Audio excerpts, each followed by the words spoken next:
आज हम बात करते हैं कि डिजीज जो फैल रही है उनको हम कहते हैं एंडेमिक, एपिडेमिक और एंडेमिक। इनमें क्या डिफरेंस है? बेसिकली एंडेमिक डिजीज, एपिडेमिक और पेंडेमिक।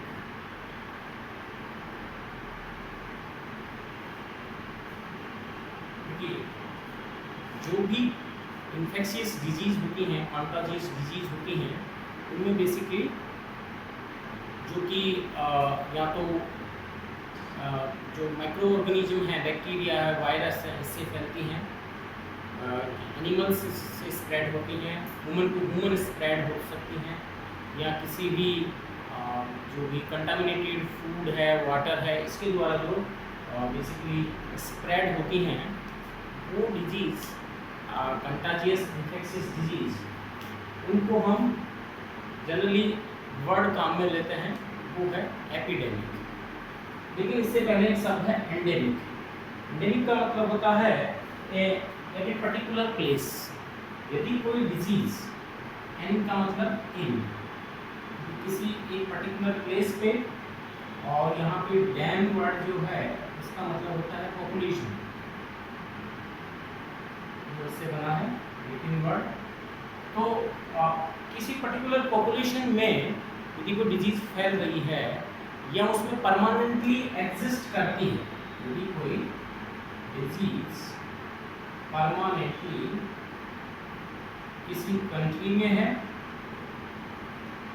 किसी पर्टिकुलर देश में है, पॉपुलेशन में है, किसी रीजन में है, तो हम उसको एंडेमिक कहते हैं। यानी वो वहाँ की एक स्थानिक या लोकलाइज डिजीज कहलाती है, जिसको एंडेमिक कहते हैं। जैसे फॉर एग्जांपल हम बात करें अफ्रीका की जो कंट्री है कुछ, उनमें आज भी मलेरिया डिजीज है वो फैलती है, और एक पर्टिकुलर कम्युनिटी में फैलती है, पर्टिकुलर पॉपुलेशन में फैलती है, जहाँ एक लार्ज स्केल पे फैल जाती है और कुछ समय बाद ठीक हो जाती है, फिर वापस आ जाती है। तो मलेरिया एंडेमिक है अफ्रीका की। इसी प्रकार हम बात करें जो स्मॉल पॉक्स जो डिजीज है, चिकन पॉक्स जिसको हम कहते हैं, चिकन पॉक्स जो डिजीज है, ये यंगस्टर्स जो होते हैं, छोटे बच्चों में हमेशा वो उसके लिए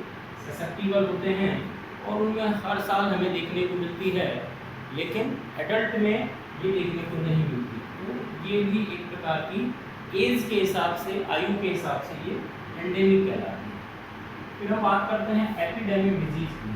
एपिडेमिक क्या होता है? यहाँ एपी का मतलब होता है अपॉन या अबव, यानी यदि कोई डिजीज किसी पर्टिकुलर पॉपुलेशन से बाहर स्प्रेड होती है, पर्टिकुलर रीजन से स्प्रेड होती है, किसी कंट्री से एकदम से बाहर की तरफ स्प्रेड होने लग जाती है, फैलने लग जाती है, तो हम उसको एपिडेमिक डिजीज कहते हैं। एपिडेमिक का मतलब है कि यदि कोई इन्फेक्शियस डिजीज जो कि वायरल हो सकता है या बैक्टीरियल हो सकता है, वो डिजीज कंट्रीज की सीमा के बाहर और अचानक सडन रूप से उसका जो आउटब्रेक होता है, यदि वो स्प्रेड होती है, जैसे फॉर एग्जांपल अभी जो कोविड-19 डिजीज है, ये चाइना के वुहान शहर से निकली और चाइना में कुछ ही समय में ये स्प्रेड हो गई पूरे चाइना और आसपास का जो रीजन है, तो हम उस वक्त उसको एपिडेमिक डिजीज कहते थे। हालांकि अब ये पेंडेमिक डिजीज हो चुकी है, जो कि WHO ने 11 मार्च को इसको पेंडेमिक घोषित किया, तो मैं बाद में आता हूँ। इसी प्रकार कुछ डिजीज थी, जैसे कि मर्स डिजीज थी, ये भी एक एपिडेमिक डिजीज थी। मिडिल ईस्ट रेस्पिरेटरी सिंड्रोम, जो कि इसी कोरोना वायरस के स्ट्रेन के द्वारा जो मिडिल ईस्ट कंट्री हैं उनके बीच में फैली थी। मिडिल ईस्ट जो है अरेबियन पेनिनसुला के जो देश हैं। इसी प्रकार जीका वायरस है, इसके द्वारा फैलने वाली, और सार्स जो चाइना में फैला था, इबोला है, चिकनगुनिया है। ये जो डिजीज हैं, जैसे डेंगी है, डेंगी जो है ये भी एक प्रकार की एपिडेमिक के रूप में फैलती है।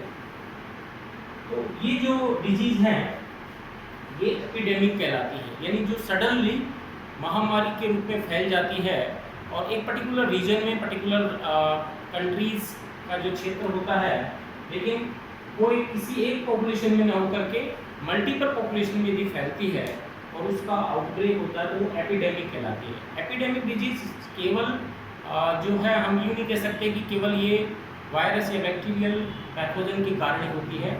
यदि सूखा पड़ता है, बाढ़ आती है, भूकंप आता है, उस वक्त जो त्रासदी होती है वो भी बड़े स्केल पे होती है, लार्ज स्केल पे होती है, उसको भी हम लोग एपिडेमिक कह सकते हैं। या फिर जैसे आजकल लाइफस्टाइल डिजीज हो रही हैं, हार्ट है, इसके अलावा मोटापा है, डायबिटीज़ है, ये जो डिजीज़ फैलती हैं ये भी एक पर्टिकुलर लार्ज स्केल पे कंट्री में एक प्रकार की पॉपुलेशन में फैलती हैं, तो हम इनको एपिडेमिक कह सकते हैं। तीसरे नंबर पे आती है पेंडेमिक डिजीज। जैसा कि नाम है, पेन का मतलब होता है होल वर्ल्ड, पेन का मतलब कंप्लीट वर्ल्ड यानी होल वर्ल्ड, और डेमिक यानी डीन से बना है जिसका मतलब है पॉपुलेशन। वो डिजीज, वो महामारी, वो कंटाजियस डिजीज जो कि कुछ ही समय में पूरे विश्व में एकदम से फैल जाती है, जिसके अंदर संक्रमण की दर बहुत ज़्यादा होती है। WHO कहता है कि यदि कोई आउटब्रेक न्यू पैथोजन के कारण होता है और वो पर्सन टू पर्सन बहुत फास्ट फैलता है, जिसकी जो एक्सपोनेंशियली जिसमें ग्रोथ होती है और जिसमें डेथ रेट भी ज़्यादा होती है, उसको हम पेंडेमिक डिजीज कहते हैं।